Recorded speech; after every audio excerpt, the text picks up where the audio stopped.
미친듯이 떨어지는 비트코인과 알트코인, 도저히 반등할 기미가 보이지 않고 수많은 유튜버들이 하락과 시즌 종료를 외치고 있으니 이건 어떻게 해야 하는 건지, 정말 이제 상승은 존재하지 않는 건지 많이들 걱정이실 겁니다. 오늘 영상에서 이에 대해 시원하고 명쾌히 설명드리겠습니다. 비트코인 역대급 대격변 시나리오 지금부터 시작합니다.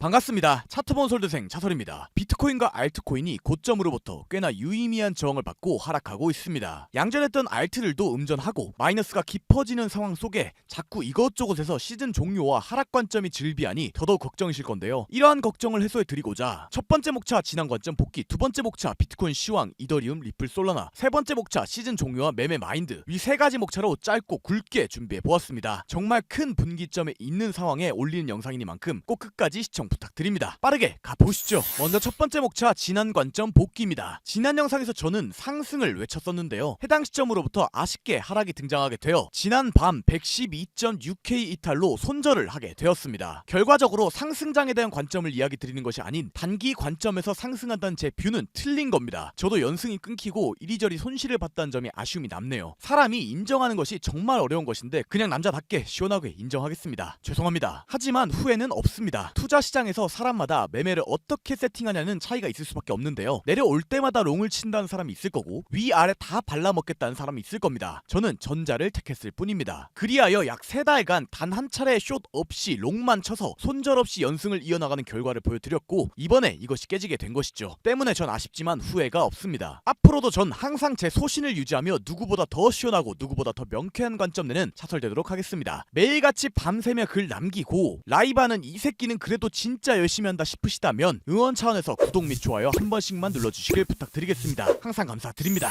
다음 두 번째 목차 비트코인 시황과 이더리움, 리플, 솔라나입니다. 오늘 목차는 비트코인 시황을 설명하는 과정에서 알트코인들을 설명할 필요가 있기 때문에 이더리움과 리플, 솔라나를 함께 이야기해보려고 합니다. 이번 목차는 결론부터 이야기 드리지 않겠습니다. 먼저 총 6가지의 조각을 설명을 드리고 이 모든 조각들을 종합하여 결론을 이야기 드리려고 하니 처음부터 모든 해석을 꼭 끝까지 집중해서 들어주세요. 빠르게 가보시죠. 먼저 첫 번째 조각 비트코인 전고점입니다. 비트코인이 어제 새벽 찍어준 저점은 정확히 이전 고점과 인접한 구간을 찍어주었습니다. 모든 차트에서 고점 리테스트라는 개념은 상당히 중요한 개념인데요. 이를 인지한 상태로 과거 차트를 한번 백테스팅 해보면 지난 74K를 찍을 시점, 이 찍어준 저점은 공교롭게도 비트코인이 찍어준 이전 고점 구간대였으며 이어서 또 48K 구간을 찍어줄 시점, 이 찍어준 저점은 공교롭게도 비트코인의 이전 ETF 고점 구간대였습니다. 즉 비트코인이 이전 고점 구간대에 온 것은 매우 상징적이라는 것을 알 수 있겠네요. 여기까지 첫 번째 조각이었고요. 다음 두 번째 조각 비트코인 추세선입니다. 비트코인 일봉 차트를 보았을 때 저점 74K로부터 올라오는 과정 중 중요하게 찍은 저점 포인트는 딱 두 군데입니다. 74K를 찍은 저점, 100K를 깨는 구간을 찍은 저점, 이 두 가지 포인트는 거래량도 상당히 많이 나온 저점 포인트이기 때문에 중요하다는 것은 누구나 알 수 있을 것이라고 생각합니다. 여기서 포인트는 이 두 가지 지점을 연결을 한 추세선을 작도하면 위와 같은 추세선이 작도가 되는데요. 그리고 현재는 공교롭게도 이 추세선 부근에 왔습니다. 이게 두 번째 조각입니다. 다음 세 번째 조각 비트코인 4시간 과매도입니다. 지난 100K가 깨지는 시점 올린 영상을 복귀해 보시면 제가 상승을 크게 주장했던 근거 중 하나가 4시간 봉 과매도였습니다. 올라온 폭을 생각해 보았을 때 그만큼 4시간 봉 과매도는 중요한 포인트인데요. 이를 인지한 상태로 비트코인 4시간 봉을 백테스팅 해보면 과매도 찍고 20% 반등, 과매도 찍고 15% 반등, 과매도 찍고 8% 반등, 과매도 찍고 50% 상승, 과매도 찍고 25% 상승. 보실 수 있듯 최소 8%에서 많게는 50%까지도 4시간 과매도 이후 반등을 진행해준 것을 확인할 수 있습니다. 다시 현재 차트로 돌아와 4시간 봉을 검토해보면 비트코인 4시간 봉에서 또다시 과매도로 들어왔으며 더불어 주가와 RSI 지표의 괴리를 뜻하는 다이버전스까지 컨펌된 상황. 이는 절대 단순한 신호일 수 없다고 생각합니다. 이게 세 번째 조각입니다. 다음 네 번째 조각 비트코인 페이크아웃입니다. 매매를 하는 과정에서 채널을 작도할 때 페이크아웃이라는 개념은 너무나도 중요한 개념입니다. 이를 모르실 분들을 위해 간단히 설명드리면 어떠한 채널의 상단 및 하단을 이탈한 뒤 그 채널 내부로 다시 들어온다면 채널 반대편까지 가는 성질이 있다라는 건데요. 이를 인지한 상태로 현재 비트코인 4시간 봉을 보면 비트코인 4시간 봉에서 위와 같은 노란색 채널을 작도할 수 있습니다. 상, 중, 하단의 유효성이 상당히 보이는 채널이죠. 그리고 현재는 이 채널의 하단 부분에서 비벼주고 있는데요. 아직 채널 내부로 들어온 것이 컨펌된 것은 아니나 지속적으로 붙여주고 비벼주는 것을 보아 충분히 페이크아웃을 이끌어낼 빌드업이 완성되었다고 생각합니다. 이게 네 번째 조각입니다. 다음 다섯 번째 조각 이더리움 추세선입니다. 이더리움에서 비트코인과 상당히 유사한 추세선을 작도할 수 있는데요. 보실 수 있듯 이더리움 일봉 차트를 보면 2130에서부터 이어온 상승에 대하여 추세선을 작도할 수 있습니다. 이 추세선은 주요 매물대인 3000 부근까지 깨준 상승에 대한 추세선이기 때문에 상당히 유효한 추세선이라고 볼 수 있는데 공교롭게도 현재 이더리움 역시 이 추세선 부근에 도달해 주었습니다. 이게 다섯 번째 조각입니다. 다음 여섯 번째 조각 리플과 솔라나 일봉입니다. 현재 이러한 메이저 알트들의 굉장히 유사한 특징이 있습니다. 왜 굳이 조각을 설명하는 과정에서 리플과 솔라나를 꺼내와 해석하는지 의문이 드실 수 있으니 간단하게나마 설명드리면 결국 비트코인과 알트코인은 함께 가는 존재입니다. 비트코인이 떨어지면 알트코인은 떨어질 가능성이 높고 비트코인이 올라가면 알트코인은 올라갈 가능성이 높은 건 누구나 아는 자명한 사실이죠. 여기서 중요한 것은 시총이 큰 메이저 코인의 경우 비트코인과 경향성이 상당히 유사하다는 성질이 있다는 겁니다. 즉 비트코인과의 비례관계가 타 자발트보다 더 강하다는 이야기예요. 그렇다면 비트코인 차트를 해석할 때 메이저 알트코인들을 참고하는 습관은 상당히 좋은 습관이 될 것이고 현재는 이 리플과 솔라나 모두 동일한 조건과 자리에 공교롭게 위치해 있습니다. 왼쪽 차트는 리플 일봉이고 오른쪽 차트는 솔라나 일봉입니다. 두 차트 모두 볼벤의 하단 구간에 아름답게 도달해 주었습니다. 이 역시 고려한 포인트가 될 겁니다. 여기까지 마지막 여섯 번째 조각이었습니다. 자, 그래서 결론이 뭐냐? 장황하게 6가지 조각이나 들이밀었는데 어쩌라는 거냐? 네, 지금부터 이 모든 것을 요약해 드리겠습니다. 잘 집중해서 따라와 주세요. 첫 번째 조각 비트코인 정고점 리테스트, 두 번째 조각 비트코인 추세선, 세 번째 조각 4시간봉 과매도 및 다이버전스, 네 번째 조각 채널 페이크아웃 가능, 다섯 번째 조각 이더리움 추세선, 여섯 번째 조각 리플과 솔라나의 일봉 하단 구간. 위 모든 6가지 조각이 공교롭게도 동일한 방향을 가리키고 있으며 그 방향은 여러분들도 이제 예측할 수 있듯 상승입니다. 우연히 반복되면 필연입니다. 이렇게나 많은 시그널이 동시에 중첩되는 상황이 발생하는 것은 흔치 않습니다. 때문에 저는 상승할 것이라고 보며 최소 네 번째 조각에 근거하여 이 채널의 반대편 구간까지 즉 약 119K까지는 못해도 상승할 것이라고 생각합니다. 여기까지 두 번째 목차였습니다.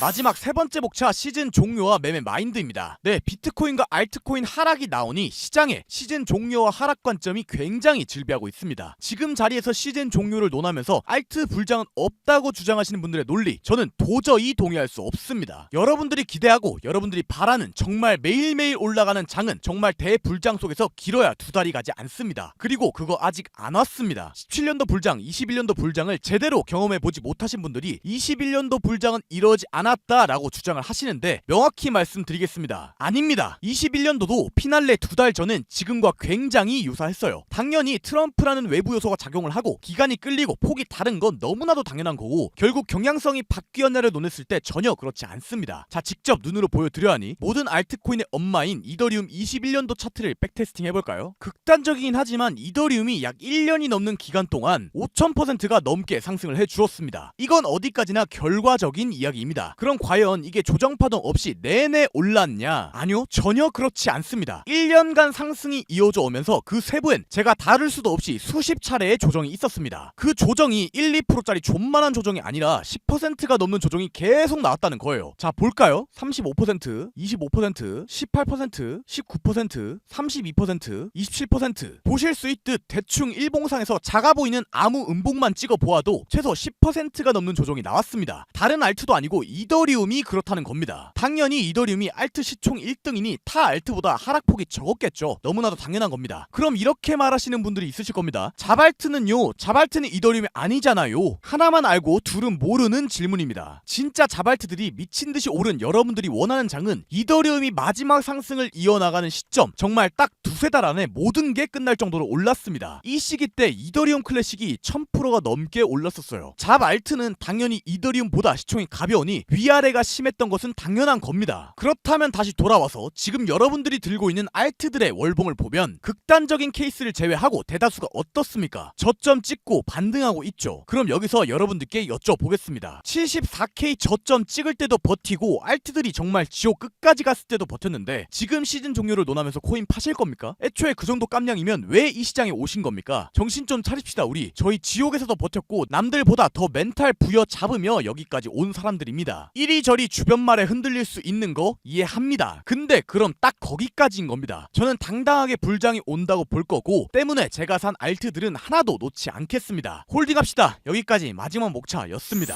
오늘 영상 결론 요약하겠습니다. 첫째, 비트코인 총 6가지 조각들이 모인 아름다운 지점에 있다. 우연히 반복되면 필연이다. 둘째, 시즌 종료 말 같지도 않은 소리 하지 마라. 난 들고 간다. 입니다. 오늘 영상도 시청해주셔서 감사드립니다. 장세가 장세이니만큼 여러분들께 제가 좋아하는 시 하나를 소개드리겠습니다. 뭐 문학을 즐기진 않지만 이 시는 되게 와닿는 시더라고요. 흔들리지 않고 피는 곳이 어디 있으랴. 부디 여러분들은 흔들려 날아가지 않길 바랍니다. 감사합니다. 차설이었습니다.